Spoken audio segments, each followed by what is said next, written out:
नमस्कार। आज हम डिस्कस करेंगे गिरिराज पत्रिका, जो कि हिमाचल प्रदेश की साप्ताहिक पत्रिका है। गिरिराज पत्रिका का अगस्त महीने का ये हम सेकंड पार्ट जो है आज डिस्कस करेंगे। इससे पहले जो है वो अगस्त महीने का जो है वो एक पार्ट डिस्कस हो चुका है और प्रीवियस जितने भी मंथ हुए हैं उन सभी को हम डिस्कस कर चुके हैं। साथ में ही प्रीवियस मंथ की जो है वो PDF भी आपको टेलीग्राम पर कंपाइल कर जो है वो प्रोवाइड करवा दी गई है। टेलीग्राम पर ज्वाइन करने के लिए अपने टेलीग्राम से @allexam31 सर्च करना। अभी हम क्वेश्चन नंबर 1 से डिस्कशन को स्टार्ट करते हैं। बोलते हैं recently who among the following received presidents police medal for distinguished service. तो बोलते हैं कि हाल ही में निम्नलिखित में से किसे विशिष्ट सेवा के लिए जो है वो राष्ट्रपति का पुलिस पदक प्रदान किया गया है। अब देखिए किसको जो है ये पुलिस अवार्ड, पुलिस मेडल जो है वो मिला है अभी अपनी सेवाओं के लिए। तो हम बात करें अगर हिमाचल से, अभी 15 अगस्त थी, तो कुछ एक लोगों को, कुछ एक हमारे जो पुलिस के अफसर हैं उनको जो है ये अवार्ड दिए गए।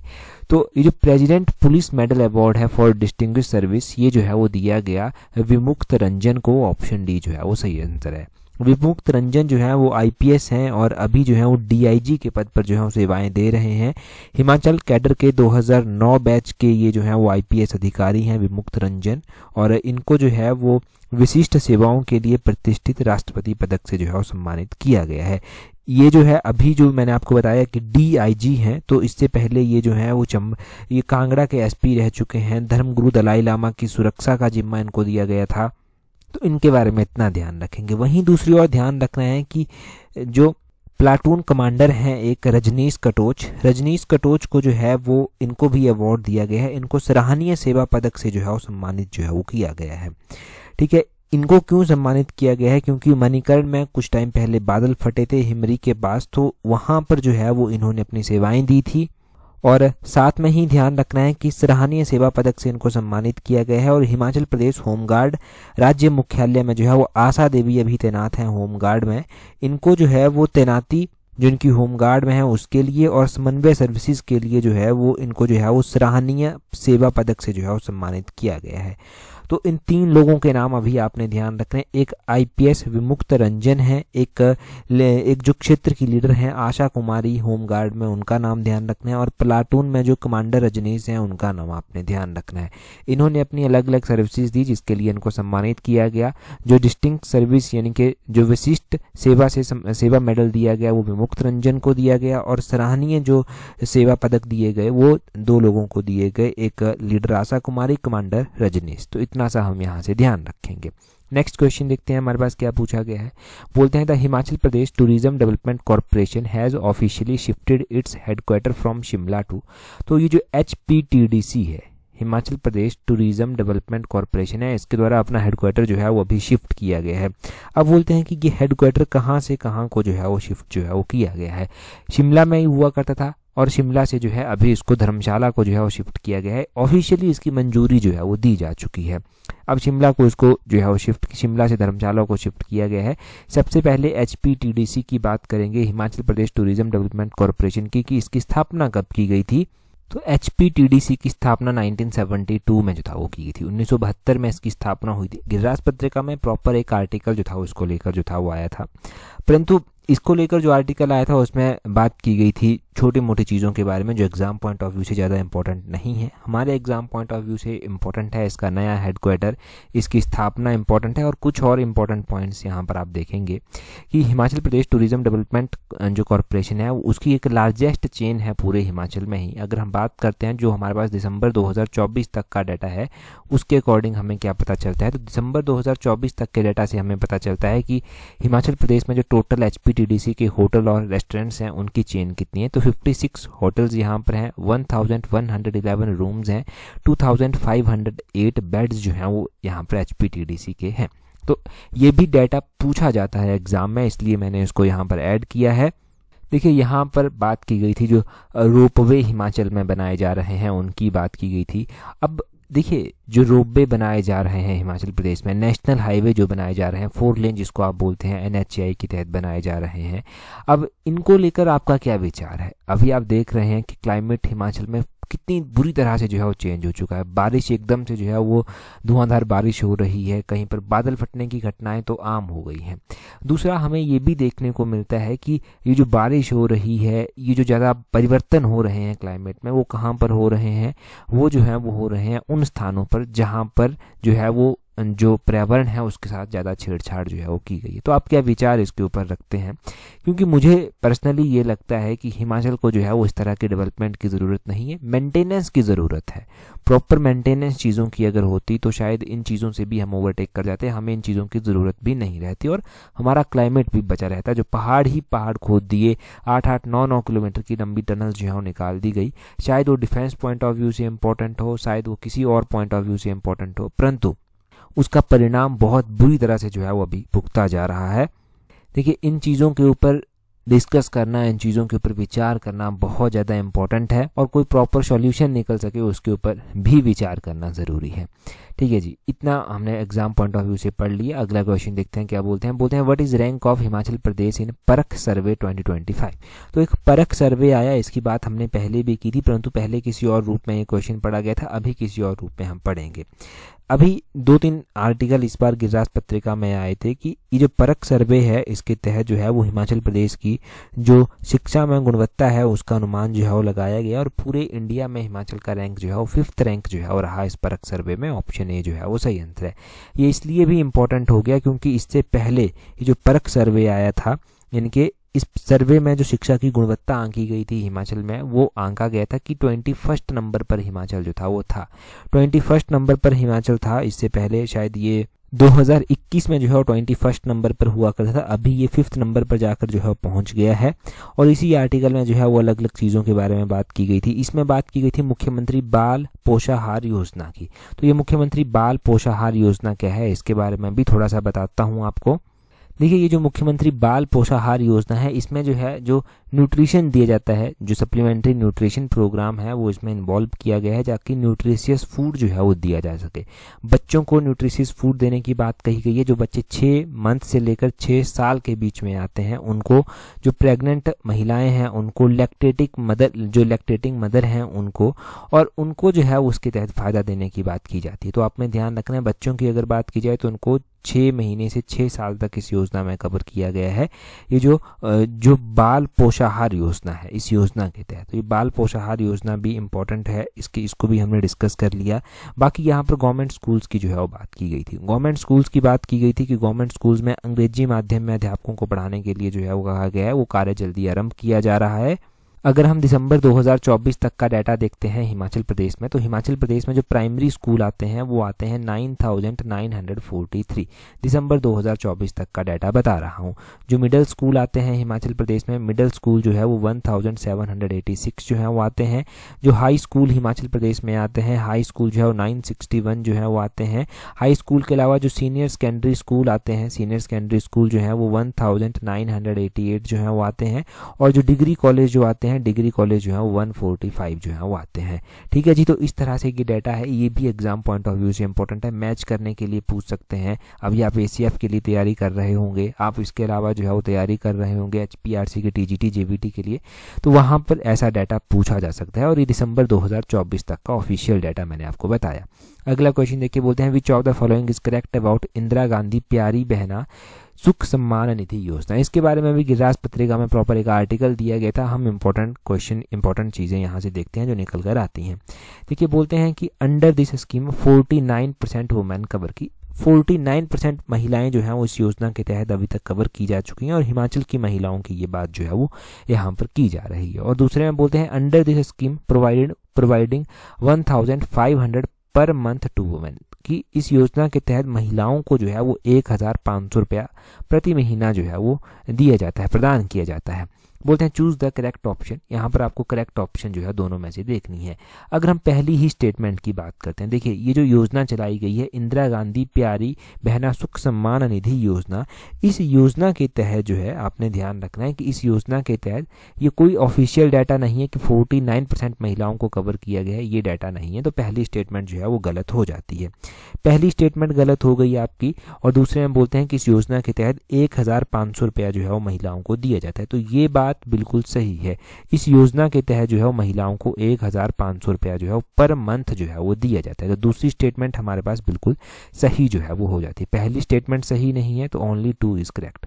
अब देखिए हम थोड़ा सा एनालाइज करते हैं। बोलते हैं about 49% of population in Himachal Pradesh is women, कि हिमाचल प्रदेश में जितनी भी पॉपुलेशन है उसमें से 49% जो है वो महिलाएं आती हैं। मतलब अगर 100 लोग हिमाचल में टोटल हैं तो 49 वहाँ पर महिलाएं जो है वो आती हैं।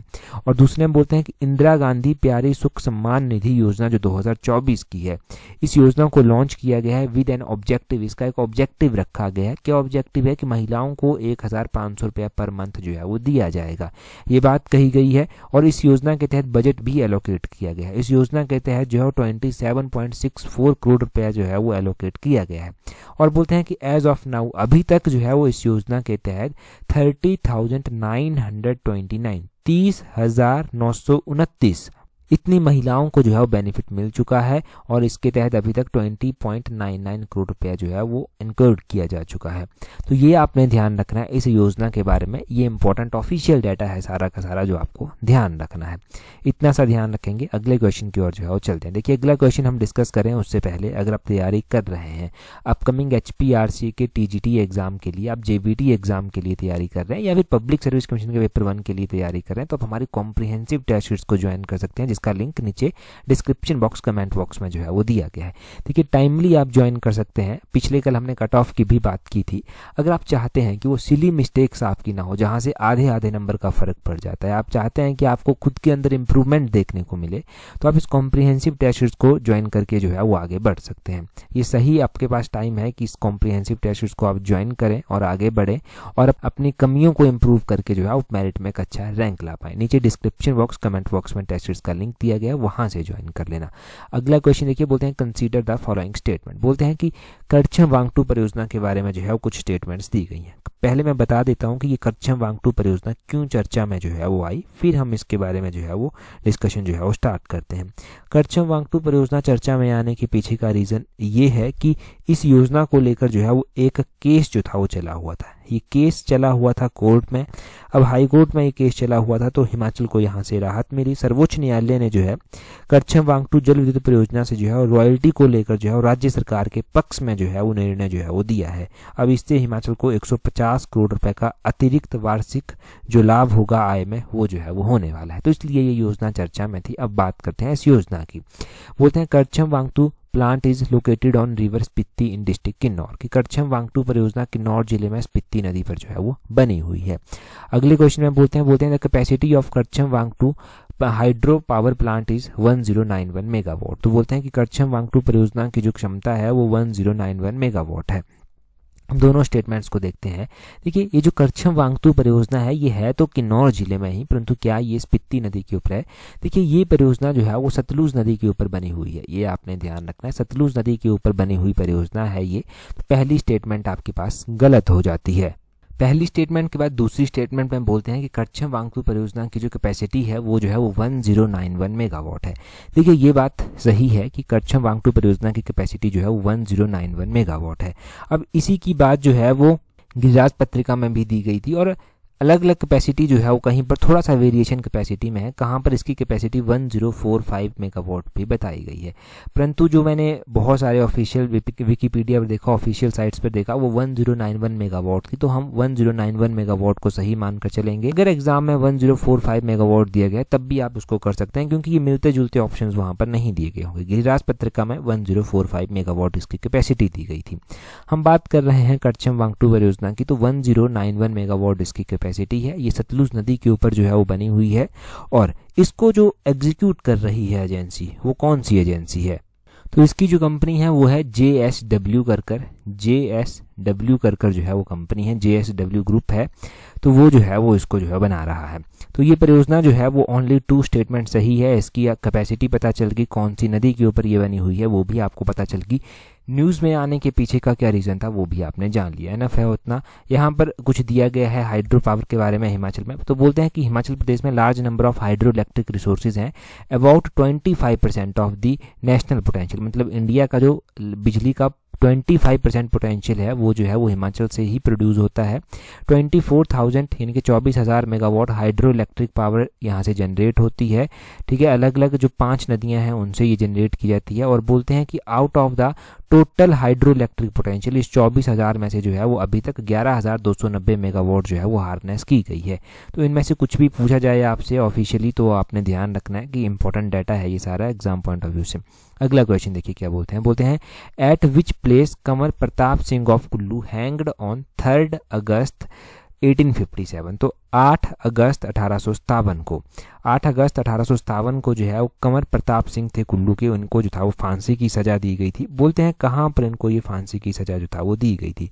कंवर प्रताप सिंह की बात इसलिए की जा रही है क्योंकि 15 अगस्त था तो हिमाचल के अलग अलग स्वतंत्रता सेनानियों के बारे में जो था वो यहाँ पर बात की गई थी और बहुत विस्तृत वे में भी आज हम पढ़ेंगे उनके बारे में, जो अलग अलग आंदोलन हिमाचल में हुए उनके बारे में पढ़ेंगे। पहले कंवर प्रताप सिंह जी की बात करते हैं। तो ये जो है वो कुल्लू रियासत से संबंध रखते थे और ये पहली ऐसी उस टाइम रियासत बनी थी जिन्होंने जो है वो टैक्स देने से जो है वो इनकार कर दिया था। इन्होंने इनकार कर दिया था कि अंग्रेजों को ये टैक्स जो है वो नहीं देंगे, इसके लिए इनको अपनी कुर्बानी भी देनी पड़ी और इनको जो है फांसी की सजा सुनाई गई। धर्मशाला में इनको हैंग किया गया था, ऑप्शन सी जो है वो सही आंसर है। और इनको जो है वो 3 अगस्त 1857 को जो है वो फांसी दी गई थी। उस टाइम कंवर जो प्रताप सिंह थे इनका काफ़ी अहम योगदान रहा था। पहले तो इन्होंने कुल्लू की जनता की ओर से जो है वो अंग्रेजों की हुकूमत मानने से इनकार कर दिया, उनको टैक्स देने से इनकार कर दिया। कुल्लू के साथ साथ लाहौल, बीड़, बंगाल रियासतों में नेगी, नंबरदार, गांव के मुखिया, इन सभी लोगों को इन्होंने कन्विंस किया और अंग्रेजों के खिलाफ लड़ने के लिए जो है वो तैयार किया। इसका कारण ये हुआ कि ये जो है वो पकड़े गए और ये पकड़े गए तो इनको जो है वो फांसी दे दी गई। फांसी धर्मशाला में दी गई और ये जो है वो 3 अगस्त 1857 को जो है वो फांसी दी गई थी। तो इतना सब आप इनके बारे में ध्यान रखना। इसी आर्टिकल में जो है वो पंडित दुर्गा दास की भी जो है वो बात की गई थी। ये भी इनका घर कुर्क होने वाला था परंतु फिर भी ये अंग्रेजों से नहीं डरे। ये जो पंडित दुर्गा शर्मा थे ये भी अंग्रेजी जो उस टाइम लड़ाई चल रही थी अंग्रेजों के खिलाफ उसमें जो है एक गुमनाम नायक के रूप में जो था इन्होंने काम किया था। 11 वर्ष तक ये लाहौर की वोस्टल समेत आधा दर्जन जेलों में जो है वो अंग्रेजों की यातनाएं सहते रहे।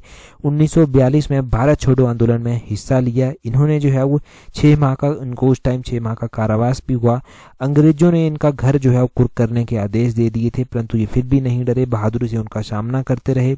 1928 में लाला लाजपत राय के साइमन कमीशन जो चलाया गया था, साइमन कमीशन में इन्होंने भाग लिया। 1930 में नमक सत्याग्रह के दौरान धर्मशाला के योल में 9 माह की जो है वो सजा इनको झेलनी पड़ी। योल कैंट में जो योल जगह है वहां पर 1933 में ये लाहौर की जेल में बंद रहे। तो इस तरह से इन्होंने बहुत सारी लड़ाइयां लड़ी। पहाड़ी गांधी बाबा कांसीराम जी जो थे उनका प्रभाव भी था। वो उस टाइम कविताएं भी लिखते थे तो वो अलग अलग कविताएं लिखते थे, लोगों के ऊपर उनका बहुत प्रभाव जो है वो पड़ता था।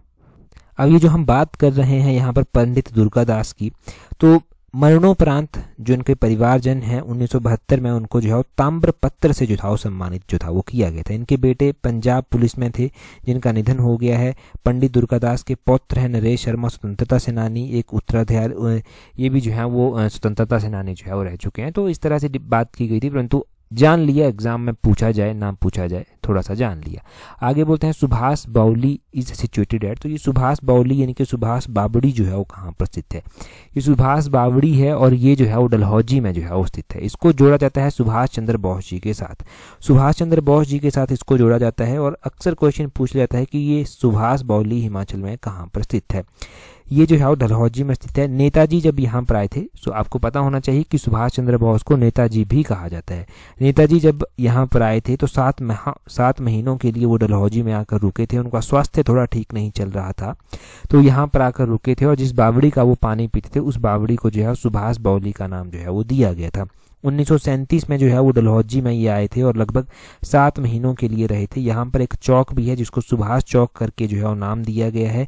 यहाँ पर इनकी प्रतिमा भी जो है वो स्थापित की गई है और गांधी चौक के नज़दीक सुभाष बावली भी है जो पर्यटन का जो है वो आकर्षण जो है वो रहती है। और जब सुभाष चंद्र बोस यहाँ थे तो रोजाना इस बावड़ी का पानी पीते थे। नेताजी 1937 में जब ब्रिटिश हुकूमत से आज़ादी की लड़ाई जो है वो लड़ रहे थे तो उस टाइम जो है उनको जेल में भी जाना पड़ा, तो उनका स्वास्थ्य थोड़ा ठीक नहीं रहा, तो ब्रिटिश सरकार के द्वारा उनको पैरोल दे दी गई और स्वास्थ्य लाभ के लिए यहाँ पर आए थे। और इनके दोस्त थे जिनका नाम डॉक्टर धर्मवीर था, उनको पता चला तो उन्होंने अपने बंगले में ठहरने के लिए इनको जगह दी, और जब वो ठीक होकर यहाँ से गए तो फिर से वो आज़ादी की लड़ाई में जो था वो कूद गए थे। तो इतना सब ध्यान रखना। अगला क्वेश्चन देखिए, अगला क्या पूछा गया है।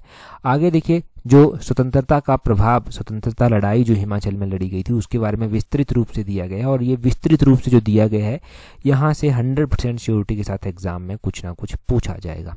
देखिए, एक और तो देश जो है वो अंग्रेज़ों की हुकूमत झेल रहा था, गुलामी झेल रहा था, दूसरी ओर लोगों के ऊपर अत्याचार भी जो है वो बहुत ज़्यादा किए जा रहे हैं। तो हिमाचल में भी जो है वो धीरे धीरे इसका प्रभाव देखने को मिला, और 1859 की बात है कि बुशहर रियासत में किसानों ने नकदी भूमि लगान के विरुद्ध जो था वो सबसे पहले आवाज़ उठाई थी, जिसको दुमह आंदोलन भी जो है वो बोला जाता है। बुशहर रियासत के किसानों का ये आंदोलन जो है वो सविनय अवज्ञा आंदोलन का ही एक रूप था। ठीक है जी, तो ये ध्यान रखना है, दुमह आंदोलन 1859 का था। और बोलते हैं 1877 में नालागढ़ रियासत में जो है वो प्रजा ने प्रशासन के विरुद्ध एक आंदोलन किया। तो नालागढ़ में ये आंदोलन 1877 में किया गया था। नालागढ़ रियासत में जो जन आंदोलन हुआ था वो 1877 में हुआ था। उसके बाद 1878 में सुकेत रियासत में प्रजा ने जो है वो राजा रुद्रसेन और उनके वजीर थे डुंगल, उनके जो तानाशाही और दमनकारी उनका शोषण था लोगों के ऊपर, उसके खिलाफ उन्होंने विद्रोह किया। तो सुकेत रियासत का एक विद्रोह 1878 में भी हुआ। बिलासपुर रियासत में 1883 में अहिंसात्मक वे से जो है एक जन आंदोलन हुआ था। तो क्वेश्चन ये भी पूछा जा सकता है कि 1883 में बिलासपुर में जो आंदोलन हुआ था वो हिंसात्मक था या अहिंसात्मक था। वो अहिंसात्मक था, और अहिंसात्मक जन सत्याग्रह हुआ था। इस सत्याग्रह का उद्देश्य जो था वो आत्मपीड़न और आत्मदाह द्वारा राजा और उनके प्रशासकों को अत्याचारों, उनके जो राजा था उसके प्रशासक थे उनके द्वारा जो अत्याचार किए जा रहे थे, तानाशाही चलाई जा रही थी, उसका विरोध करना था। ठीक है, तो 1883 में बिलासपुर रियासत का ये आंदोलन हुआ था। 1905 में भागल रियासत में प्रजा ने जो है वो खुला विद्रोह किया था। तो भागल रियासत में 1905 में विद्रोह हुआ। 1906 में बुशहर रियासत में भी जो है वो जबरदस्त किसान आंदोलन जो था वो एक हुआ था। तो 1906 का ये बुशहर रियासत का किसान आंदोलन भी ध्यान रखना है। उसके बाद 1907 में जो है वो पूरे देश भर में जो है स्वाधीनता आंदोलन जोर पकड़ चुका था। गरम दल और नरम दल अपनी अपनी कार्यविधि से जो है वो राष्ट्र में विकास कार्य में जो था वो लगे हुए थे। तो आपको ध्यान रखना है कि गरम दल और नरम दल जो बनाए गए थे, तो ये 1907 में जो है वो विभाजन हुआ था कांग्रेस का सूरत सेशन में, वहां पर ये गरम दल नरम दल जो था वो बने थे। आगे बोलते हैं 1909 में भारतीय परिषद अधिनियम पारित किया गया। इससे जो है वो सभी कांग्रेस और अन्य संगठनों के यहाँ जो है वो बहुत निराशा लगी थी। और 1909 में ही मंडी रियासत में भ्रष्टाचार का बहुत बोलबाला था। राजा भवानी सेन हुआ करते थे, उनके वजीर ये बहुत ही भ्रष्ट थे, अत्याचारी थे और लोगों के ऊपर अत्याचार करते थे। तो इसी स्थिति को देखते हुए सरकाघाट के शोभाराम थे, शोभाराम ने 3 बार लोगों के साथ राजा के दरबार में अपनी शिकायतें लेकर गए। वहां पर उनकी शिकायतों की कोई सुनवाई नहीं हुई। अंत में शोभाराम ने लगभग 2000 से भी अधिक किसानों के साथ एक जुलूस निकाला और मंडी दरबार में पहुंचे, और सारे शहर में जो है वो अराजकता वहां से फैल गई। राजा भवानी सेन ने विवश होकर बर्तावनी सरकार से जो है वो सहायता मांगी, अंग्रेजों से सहायता मांगी, और अंग्रेजों ने अपने अधिकारी भेजे और इस आंदोलन को जो है वो दबा दिया गया था। बहुत सारे आंदोलनकारियों को पकड़कर बंदी भी जो है वो यहाँ पर बना दिया गया था। और दूसरी ओर 1914-15 में जो है वो गदर पार्टी के संबंध क्रांतिकारी भाई हृदयाराम, मंडी में भी इसका प्रभाव देखने को मिला। तो ये भाई हृदयाराम थे, इनको आजीवन कारावास देकर जो है वो काले पानी की सजा जो था वो उस टाइम सुनवाई गई थी। और 1919 में महात्मा गांधी ने कांग्रेस को एक राष्ट्रव्यापी एवं सर्वाधिक शक्तिशाली राजनीतिक दल का रूप प्रदान किया, और गांधी जी के प्रभाव में हिमाचल प्रदेश के ऊना के बाबा लक्ष्मण दास, उनकी पत्नी दुर्गाबाई, नाहन के क्रांतिकारी चौधरी शेरजंग और अन्य क्रांतिकारी सदस्य भी जो है वो कांग्रेस की सदस्यता को ग्रहण करते हैं। और 1921 में जो है वो शिमला में कांग्रेस का प्रथम सशक्त प्रतिनिधि संगठन जो है वो बन गया। शिमला शहर के मौलवी गुलाम मोहम्मद कांग्रेस के प्रधान यहाँ पर चुने गए। और 23 मई 1921 को महात्मा गांधी शिमला आते हैं, उनके साथ मौलाना मोहम्मद अली भी आते हैं, शौकत अली आते हैं, लाला लाजपत राय आते हैं, मदन मोहन मालवीय आते हैं, दुनी चंद होते हैं, वो आते हैं। तो ये सब जो था वो शिमला इनके साथ आए थे। और ईदगाह शिमला में भारी जलसा जो था वो निकाला गया था, और कौमी तरानों की गूंज से जो है वो पहाड़ झूम उठे थे। इसी काल में कुनिहार के बाबू कांसीराम और कोटगढ़ के सत्यानंद स्टोक्स पहाड़ी रियासतों में बेगार के विरुद्ध जो था वो अपनी आवाज़ जो था वो उठा रहे थे। और 21 अप्रैल 1922 की बात है, लाला लाजपत राय को लाहौर से धर्मशाला जेल में जो था वो बंदी बना दिया गया। अब लाहौर से भेजकर इनको धर्मशाला में बंदी बनाया गया। तो आज अगर आप देखेंगे जो धर्मशाला की जेल है उसको लाला लाजपत राय जी के नाम पर ही नाम दिया गया है। तो ध्यान रखना है कि ये लाला लाजपत राय जेल कहाँ पर है, ये धर्मशाला में जो है स्थित है। क्यों इसको नाम दिया गया वो आपने जान लिया। 1924 में सुकेत रियासत के राजा लक्ष्मण सेन के शासनकाल जो था उसमें भी अत्याचार हो रहे थे, तानाशाही थी, आर्थिक शोषण लोगों का हो रहा था। और उस टाइम जो है वो नौजवान जो रतन सिंह थे वो जो है वो जनता को खड़ा करते हैं, जनता को जागृत करने का बेड़ा ये उठाते हैं। और 10 दिसंबर 1924 को आंदोलनकारियों का पंजाब से आई ब्रिटिश सरकार से सामना हुआ और रतन सिंह अपनी जनता को मौत के मुंह में नहीं धकेलना चाहते थे। उन्होंने अपने साथियों को हथियार फेंकने के आदेश दे दिए और उनको हिरासत में ले लिया गया।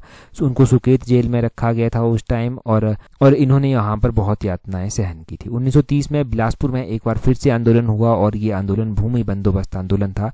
ये भी भारी आंदोलन हुआ था। यहाँ पर बंदोबस्त के जो कर्मचारी थे उनको रोटी, दूध और घी आदि मुफ्त में देना बंद कर दिया गया था और आंदोलन को दबा ना सकी यहाँ की रियासती सरकार। और आंदोलनकारियों ने एकता बनाए रखी यहाँ पर और पूरी भागीदारी निभाते हुए जो है वो पूरी तरह से एक दूसरे को सहयोग देने की अपील लोगों के द्वारा की। तो इस टाइम लोगों के द्वारा जो है वो प्रक्रिया की गई जिसको लूण लोटा कहा गया, मतलब एक दूसरे को नमक चखाया गया ताकि कोई नमक हरामी ना कर दे। रियासत में ये सब होता देखकर जो है वो राजा ने जो है वो रियासत जो आंदोलनकारी थे उनको बुलाया और उनकी मांगें सुनना चाहिए। तो हजारों लोग अपनी मांगों को लेकर पहुंचे और दूसरी ओर राजा विजय चंद ने लाहौर में स्थित अंग्रेज रेजिमेंट जेम्स फिट्स जो पैट्रिक्स थे उनसे सैनिक सहायता प्रदान की और आंदोलनकारियों से निपटने का पूरा इन्होंने जो है बंदोबस्त कर लिया था। फलस्वरूप पंजाब से आई बलोच पुलिस ने जो है वो रेजिमेंट बंदूकों और लैस जो थे ये सब इन चीज़ों से उन्होंने सांडो मैदान में और कचहरी की ओर तैनात जो हजारों आंदोलनकारी थे खाली हाथ थे, खड़े हुए थे, लाठी और गोली चलाई गई लोगों के ऊपर और तितर बितर लोगों को कर दिया गया और आंदोलनकारियों को पकड़ा गया और उनकी ज़मीन जायदादें सब जो है वो जब्त कर लिया गया था उस टाइम। और 1939 में धामी सत्याग्रह हुआ। 16 जुलाई 1939 को धामी सत्याग्रह आरंभ हुआ। निहत्थे लोगों के ऊपर जो है वो यहाँ पर गोलियां चलाई गई थी जिसमें जो है वो मेंदोआ के दुर्गादास और गौंड टंगोस के उमादत्त की जो है वो घटनास्थल पर मौत हो गई थी। तो धामी गोलीकांड इसको बोला गया। इसके ऊपर गांधी जी के द्वारा पंडित जवाहरलाल नेहरू के द्वारा अपनी प्रतिक्रिया दी गई। भारत छोड़ो प्रस्ताव जो है वो पारित जब 1942 में हुआ तो सिरमौर रियासत में 1942-43 में ही पचहत्ता आंदोलन हुआ था। 14 मई 1943 में पचहत्ता क्षेत्र में जो है वो सेना और पुलिस की मनमानी दमनकारी कार्रवाई आरंभ हुई और किसान सभा के सचिव वैद सूरत सिंह का मकान डायनामाइट से यहाँ पर उड़ा दिया गया था। अत्याचारी फौज ने जो है वो कोटी गांव के आंदोलनकारी कलीराम के घर को आग लगा दी, निहत्ती भीड़ पर गोलियां चलाई और पचहत्ता आंदोलन के 69 किसानों को गिरफ्तार कर लिया गया और उनके ऊपर देशद्रोह का मुकदमा चलाया गया। 52 आंदोलनकारी ऐसे थे जिनको आजीवन कारावास दी गई और पचहत्ता किसान सभा के प्रधान मदन सिंह, सचिव वैद सूरत सिंह और संचालक चुंचू मियाँ और कार्यकारी जो सदस्य थे 39 अन्य, उनको जो है वो काले पानी की सजा जो था वो यहाँ पर सुनाई गई थी। तो ये सब उस टाइम जो था वो हुआ था।